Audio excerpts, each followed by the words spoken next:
নিজের গচ্ছিত সম্পদ বিক্রি করে স্বামীকে খুশি রাখবো আল্লাহকে খুশি করার জন্য, অর্থাৎ ইসলামের পক্ষে ব্যয় করব 1 টাকা হোক। সুবহানাল্লাহ। ইসলামিক তারা হাসরের ময়দানে খালিদের সাথে জান্নাতে যাবে। সাবস্ক্রাইব করে দেন যাতে আরো যুবক বলল, নতুন হুজুর ভিডিও দিতে পারি।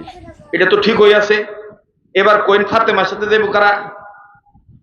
যুবককে হুজুর বলতেছেন, ইমাম আহমদ ইবনে হাম্বল বলতেছেন ফাতেমার সাথে ওই নারীরা জান্নাতে যাইব দুনিয়াতে যেই নারীরা ফাতেমার মতো স্বামীর অনুমতি ছাড়া ফকিররে ভিক্ষা দাও দিত না। সুবহানাল্লাহ কইতেন না? বলে হুজুর ঠিক আছে, 3 নাম্বারটা বলেন, আসিয়ার সাথে জান্নাতে যাইব কারা? বলে আসিয়ার সাথে তারা জান্নাতে যাইব দুনিয়ার জিন্দেগিতে ফেরাউনের মতন স্বামী জালিম হইব, মারবো, মদ খাইবো, জুয়া খাইবো, অনেক নির্যাতন করব, সব নির্যাতন আল্লাহর জন্য সহ্য করব, স্বামীর দিনে দাওয়াত দিতেই থাকবে, নামাজের দাওয়াত দিতেই থাকবে, কালেমার দাওয়াত দিতেই থাকবে, দিনদারিতার মধ্যে আনতেই থাকবে, চেষ্টা মুজাহাদা করবে। যেই নারীগণ, এই নারীগণ হাসরের ময়দানে আসিয়ার সাথে জান্নাতে যাবে। হুজুর এইবার বলেন রহিমার সাথে জান্নাতে দেব কারা? ইমাম আহমদ ইবনে হাম্বল বলতেছেন দেখো তো যুবক, রাসূল এইটা বলছেন কিনা? যুবক আবার কয় হুজুর 3টা তো কইছেন, অহনকর নাম রাখি আমনের কয় পরে। কারণ ইমাম আহমদ ইবনে হাম্বলের চিন্তা হইলো আমার মুখ দিয়ে বলা লাগবে না আমার নাম ইমাম আহমদ ইবনে হাম্বল, এই যুবক আমার এই কথার দ্বারা বুঝা ভালাইব আমার আমল দ্বারা যে আমার নাম হয় ইমাম আহমদ ইবনে। বৃক্ষের পরিচয় গপ্প দ্বারা না, ফল দ্বারা। কথা বলেন ঠিক কিনা? ঠিক বড় বড় বক্তার পরিচয় বড় বড় বক্তার নাম দিয়ে না, বড় বড় বক্তার দায়ীদের ওয়াইজদের পরিচয় হতে হবে বড় বড় নেককার আল্লাহওয়ালাদের সহবত দ্বারা। কথা বলেন ঠিক কিনা?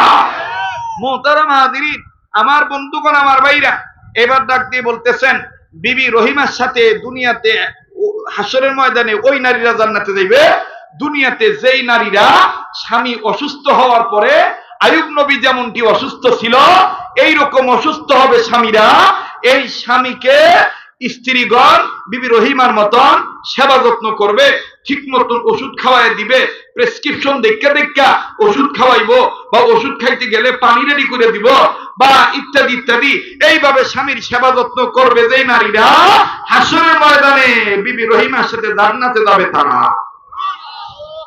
এবার বলতেছে সর্বশেষ আর কেডা বাকি আছে? কম আর কেউ বাকি আছে? কথা কয় না। হ্যাঁ থামেন। এবার কইতে কইতে কয় যুবক উত্তর পাইছো নি? বলে হ্যাঁ উত্তর পাইছি। বলে এবার হাতটা ধরো। হাত ধরার আগে যুবক কয় হুজুর না, আগে কই নামনে নাম কি? হাতটা ধরস না, হাতটা ধরস না, হাতটা ধর। তো হাত ধরছে, হাত ধরে সেরেই এই যুবকের মধ্যে ইলেকট্রিক শর্ট করলে যেমন একটা ধাক্কা লাগে, এই যুবকের অন্তরে এরকম একটা ধাক্কা লেগে গেছে।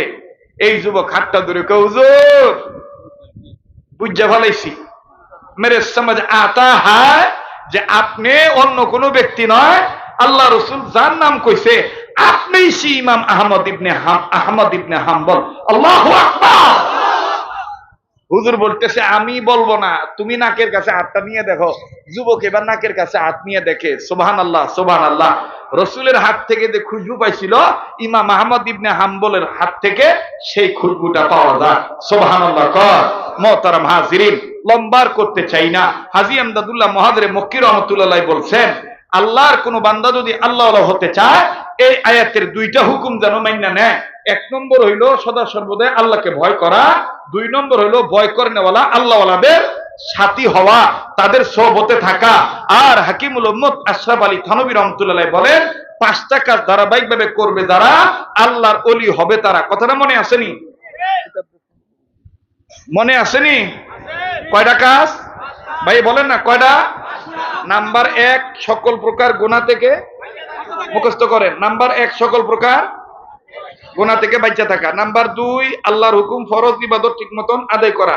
নাম্বার 3 আল্লাহর হুকুম ওয়াজিব ঠিক মতন আদায় করা। নাম্বার 4 সুন্নতলা উম্মত হওয়া।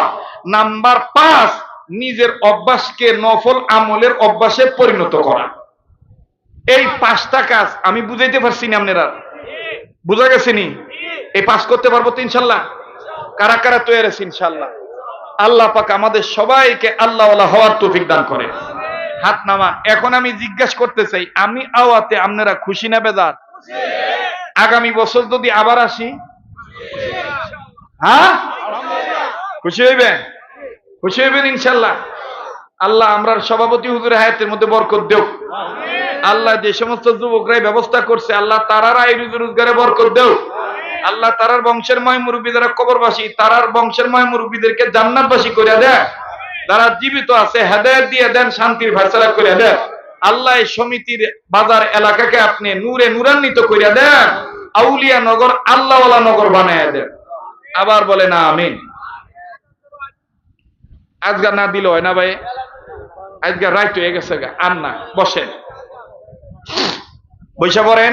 এবং বিদ্যুৎও নাই, বিদ্যুৎ তো মনে হয় না। আইসে আইসে কারেন্ট আইসে, ও ডিস্টার্ব হইব দেখে এটা করছো না নাকি?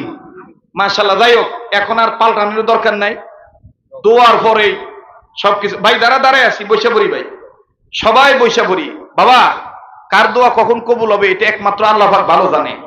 আমি ওয়াদা দিয়ে গেলাম, যদি আমার এই ছেলেরা যোগাযোগ রাখে, আল্লাহ যদি বাঁচায় রাখে, আমি ইনশাআল্লাহ যদি দেশে থাকি, আগামীতে আবার আপনারা এই মাহফিল আমি আসবো ইনশাআল্লাহ। আপনারা রাজি আছেন তো ইনশাআল্লাহ? হ্যাঁ আমি আসবো ইনশাআল্লাহ, আমি আসবো ইনশাআল্লাহ। এবছর তো লোক কম হওয়ার পিছনে যতগুলি কারণ, এটা একটা কারণ। অনেকের ভিতরে সন্দেহ কাজ করছে হুজুর আইতো না। আগামী বছর দেখবেন যে ইনশাআল্লাহ সন্ধ্যার ঘরের থেকে মানুষ জন্মে দেবো গা না, হুজুর গতবার আইছিল, ওয়াদা দিয়ে গেছে আবার আইবো। কথা কোন ঠিক কিনা?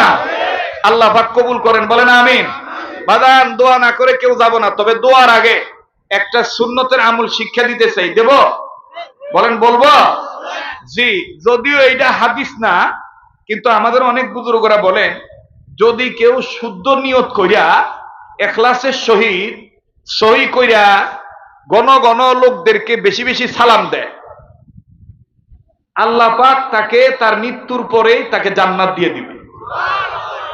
সালামটা দিতে হইব সহি কইরা। কেমন কইরা? আসসালামু আলাইকুম বলেন, বলেন আসসালামু আলাইকুম। আবার আসসালামু আলাইকুম। উত্তর ওয়া আলাই, উত্তর ওয়া আলাইকুমুস সালাম।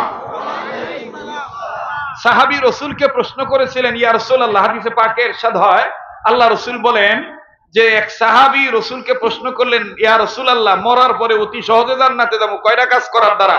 রাসূল বলল, দুইটা কাজ, বেশি বেশি সালাম দেওয়া আর বেশি বেশি খাওয়ানোর দ্বারা। সালাম দিবা আর খাওয়াইবা। হ্যাঁ, খাওয়াইবা আর সালাম দিবা। আমরা সালাম দিতে পারবো তো ইনশাআল্লাহ? এই কথাটাই আমরা অনেক বুজুর্গরা বলছেন, কোন ব্যক্তি যদি দৈনন্দিন জীবনে 20 জন ব্যক্তিকে সই করে সালাম দেয়, আল্লাহ পাক তাকে ওই 24 ঘন্টার মধ্যে মারা গেলে আল্লাহ পাক তাকে জান্নাত দিয়ে দিব। কিন্তু আবার কিছু কিছু আলেমরা এটারে গাইডটা বাইর করছে, না এটা হাদিস না। এই জন্য কথা বলার সময় সাবধানতা অবলম্বন করে কথা বলছি, যে 20 জন ব্যক্তিকে গণ্যা গণ্যা সই করে সালাম দিলেন, বিনা হিসেবে জান্নাতে যাবেন, এটা হাদিস না হইতে পারে। কিন্তু ইখলাসের সহিত এটা মান্য নিয়ে যদি আমল করি, বরকত হইব, গুনাহ তো হইতো না। কথা কোন? গুনাহ হইব, বরকত হইব। কথা কোন ঠিক কিনা? তাহলে আমি গণ্যা গণ্যা সই করে সালাম দিতে রাজি আছি, আপনারা তো এর আছেননি? আলহামদুলিল্লাহ, আল্লাহ পাক কবুল করেন। কি প্রস্তাব বাদা? তাসিকের শেষ দিন আমরা দাওয়াত রাখবো। আচ্ছা আচ্ছা আচ্ছা, মানে ঈদের, তাসিকের শেষ দিন মানে ঈদের 13 তারিখ।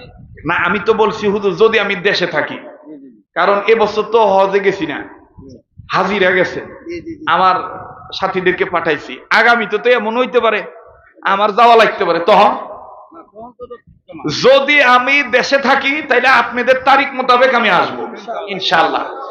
আর যদি 2-3 দিন পরে আমি আসি দেশে, তাইলে আইসা সাইরা মদিনা মক্কার বরকত নিয়ে, আরাফাতের বরকত নিয়ে ইনশাআল্লাহ আপনার মাঝে আসবো। রাজি আছেন তো ইনশাআল্লাহ? আল্লাহ কবুল করুক। জোরে কোন আমিন, আরো জোরে কোন আমিন। এখন আমি আপনাদের কাছে বলতে চাই, এই রকম সুন্নত অসংখ্য সহজ সহজ সুন্নত আমার এই কিতাবটার মধ্যে আছে, আপনারা নিয়ে যাবেন ইনশাআল্লাহ। ঘরে যেই মা বোন পর্দা মানতে চায় না, পর্দা করে না, যেই ঘরে অসুস্থতা দূর হয় না, রোগ বালাই মুসিবত দূর হয় না, আমার ভাইরা একটা কিতাব নিয়ে যাবেন। কত টাকা পয়সা কত জায়গায় নষ্ট করে, মাত্র 100 টাকা হাদিয়া। হ্যাঁ, এই সুন্নত হলো উম্মত হওয়া দরকার, আছে না নাই? বলেন আছে না নাই? মা বোনদের জন্য অনেক জরুরি কিতাব, যাদের প্রয়োজন আপনারা এই জান্নাতি নারীর বৈশিষ্ট্য এবং সুন্নত রাসূল সাল্লাল্লাহু আলাইহি সাল্লাম, এই কিতাবটা আপনারা নিয়ে যাবেন। 100 টাকা হাদিয়া।